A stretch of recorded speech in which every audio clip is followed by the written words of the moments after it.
Hola amigos, soy el doctor Alejandro Calvo. Hoy vamos a hablar de los olvidos benignos.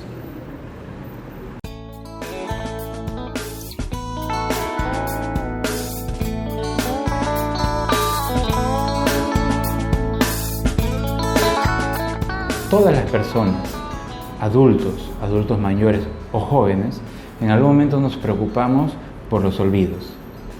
Llegamos a una habitación y no recordamos para qué habíamos ido, se nos olvida rápido las cosas que nos dicen, perdemos con frecuencia objetos personales como las llaves, por ejemplo, se nos pasa una cita con el médico.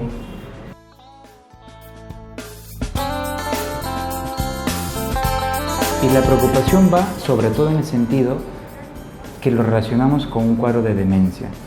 Lo primero que pensamos es, me estoy olvidando de las cosas, quizá porque estoy haciendo un cuadro de demencia.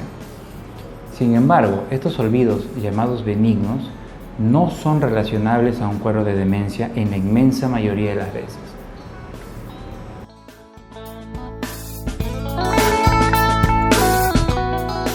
Es más, como vamos a ver en este video, los olvidos benignos no se relacionan a un problema en sí de memoria, sino son problemas de otro aspecto de la actividad mental, que es la capacidad de atención.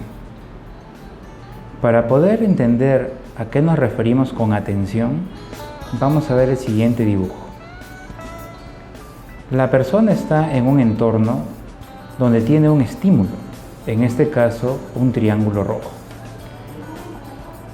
La persona debe dirigir su atención a este objeto para poder percibirlo e introducirlo a su memoria. Este proceso se llama percepción. A través de la percepción nosotros hemos podido introducir el estímulo externo, en este caso el triángulo rojo, a nuestra memoria. Una vez que el estímulo se encuentra en nuestra memoria, podemos llevarlo hacia nuestra conciencia a través de un proceso que se llama evocación. De esta forma hemos podido introducir un estímulo, entendiendo estímulo de una forma amplia, puede ser un estímulo visual, un estímulo auditivo, un estímulo táctil, etc. Hemos podido introducir ese estímulo a nuestra memoria. Sin embargo, en la realidad no es tan sencillo como en la figura que hemos visto. No estamos frente solo a un estímulo, estamos en relación a múltiples estímulos. Para explicar mejor eso, vamos a ver otra figura. En la figura se puede apreciar a un sujeto que está en contacto con un estímulo, en este caso un estímulo representado por un cuadrado de color rojo. Sin embargo, en la realidad no estamos en contacto con solo un estímulo, sino que estamos en contacto con diferentes estímulos. Como se puede apreciar en la figura, los diferentes estímulos están siendo representados por cuadrados de diferentes colores. El proceso por el cual la persona suprime la información no necesaria y solo focaliza su actividad en el estímulo que considera importante se llama atención. De esta manera, el sujeto está en contacto con diferentes estímulos al mismo tiempo. Pero para poder nosotros generar un proceso de memorización, es decir, para poder introducir una información a nuestra memoria, necesitamos seleccionar solamente al estímulo que necesitamos introducir en nuestra memoria. Este proceso de atención es diferente al estado de alerta, en el cual la persona, por el contrario, no focaliza su actividad mental a un solo punto, sino que la apertura a todos los estímulos. Esa situación es el estado de alerta. Ni el estado de atención ni el estado de alerta es bueno o malo per se, sino que va a depender de la actividad que esté realizando la persona en cada momento específico. Por ejemplo, si una persona está a la expectativa de algo que va a suceder, por ejemplo, un soldado que está vigilando un puesto, necesita estar alerta de todos los estímulos, puesto que no sabe de dónde puede ser que venga el enemigo. En ese caso, la persona no debe estar atenta a un solo punto, sino que debe estar con una capacidad de atención abierta. Lo contrario sucede si queremos aprender una lección. Si nosotros queremos aprender una clase en una lectura de un libro, por ejemplo, necesitamos solamente atender en ese momento a la lectura. Es necesario enfatizar que para poder hacer adecuadamente un proceso de memorización, es decir, poder introducir en nuestra memoria algún tipo de información, se necesita, es requisito tener un adecuado estado de atención.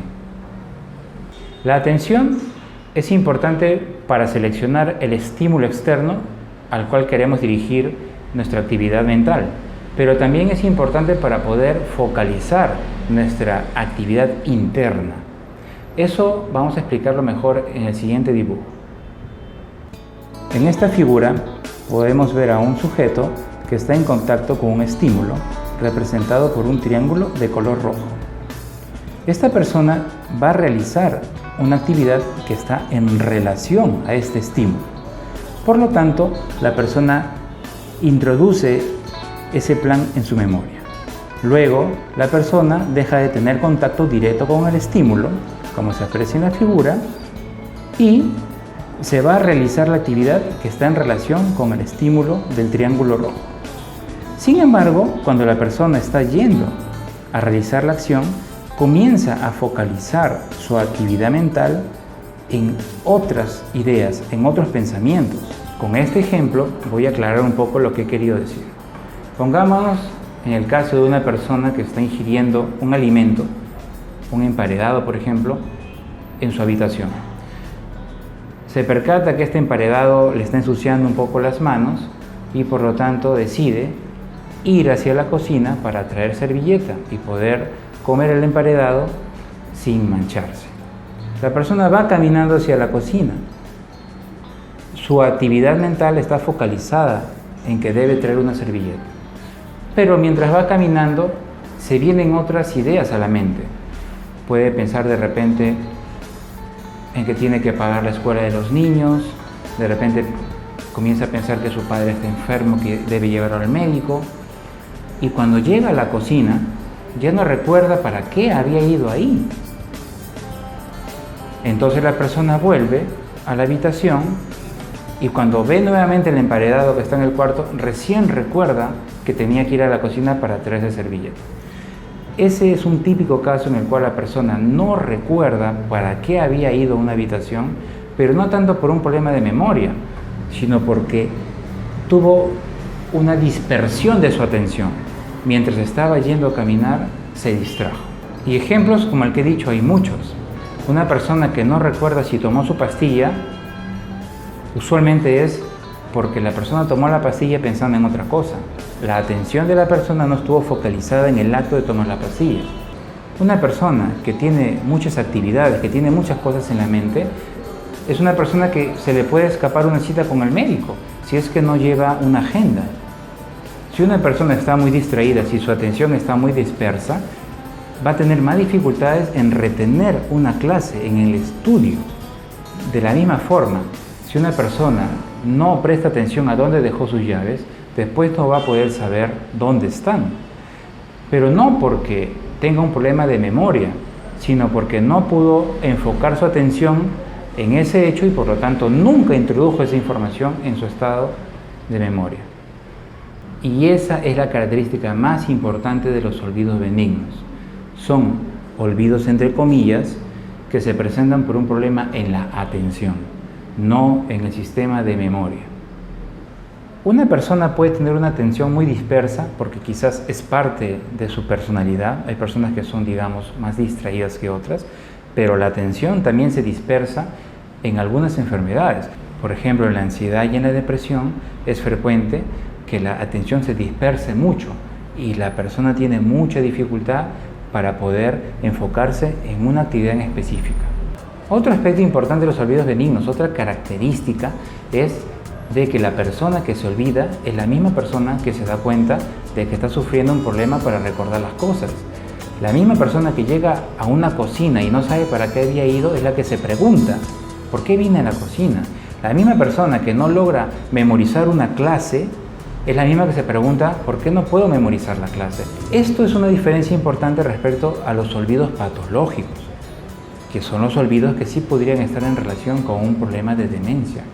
En los olvidos patológicos, la misma persona que se olvida no se da cuenta del olvido, sino que es una persona del entorno, una tercera persona. Por ejemplo, aquella persona que toma su medicación muchas veces y la persona que la toma en repetidas ocasiones no se da cuenta que está repitiendo el medicamento, sino es una persona del entorno, quizás un hijo, el que se da cuenta que está tomando varias veces lo mismo. Estos olvidos patológicos sí pueden ser el inicio de una demencia y uno tiene que estar más atento a este tipo de olvidos y realizar una evaluación neurológica más formal. Pero de este tipo de olvidos patológicos vamos a hablar en otro video. Espero que esta información les haya sido útil. Para información adicional de problemas neurológicos pueden seguirme en mi canal o pueden también entrar a mi página web o a mi fanpage de Facebook que se muestren los enlaces.